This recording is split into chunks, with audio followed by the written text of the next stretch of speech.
کہ انہوں نے نامعلوم وجوہات کی بنیاد پر آزاد امیدوار کے طور پہ الیکشن لڑا.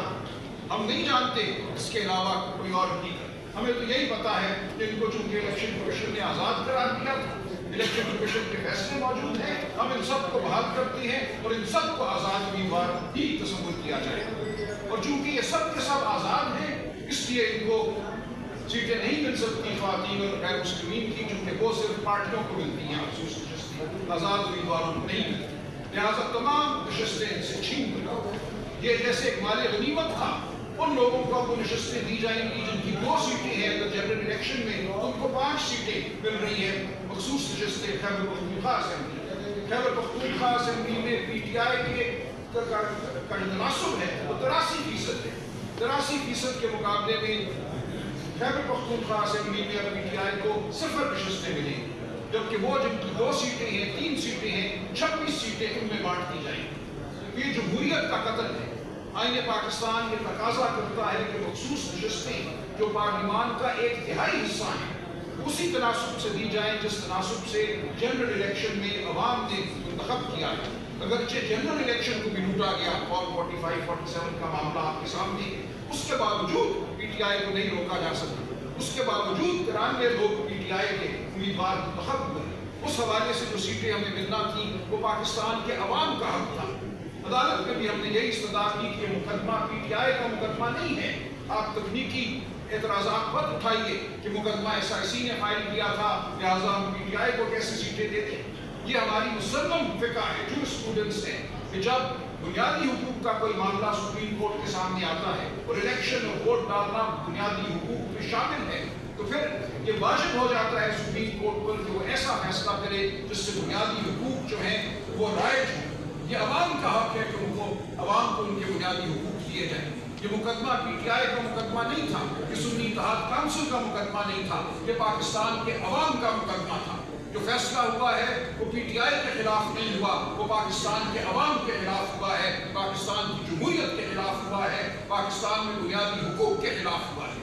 ہم اس فیصلے کو رد کرتے ہیں اور کرتے رہیں گے، اور تاریخ اس فیصلے کو رد کرے گی. آپ دیکھیں پاکستان میں اگر آگے بڑھنا ہے اور انشاءاللہ آگے بڑھنا ہے، خدا کا یہ وعدہ ہے پاکستان ایک مستحکم مملکت کے طور پہ ہمیشہ قائم رہے گا. ہمیں ان فیصلوں کو رد کرنا ہوگا.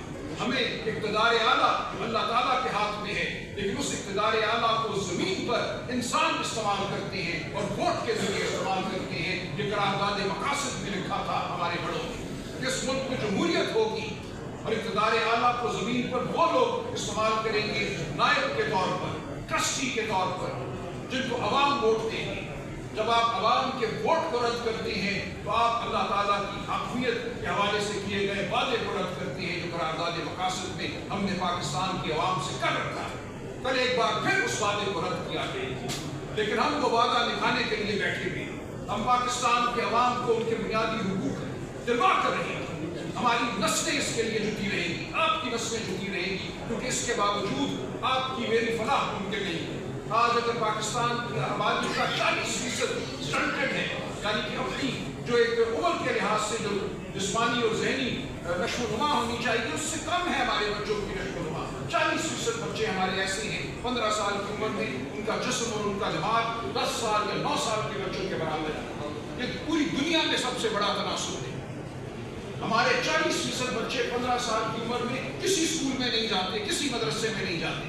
اس لیے نہیں جاتے کہ اشرافیہ کے بچے جاتے ہیں. اشرافیہ کے بچوں کو صحت بھی ملتی ہے. اس ملک میں ایک گٹھ جوڑ کیا گیا کہ جب تک اشرافیہ اور اشرافیہ میں داخل ہونے والے لوگ خوشحال ہیں، عوام کی خیر ہے.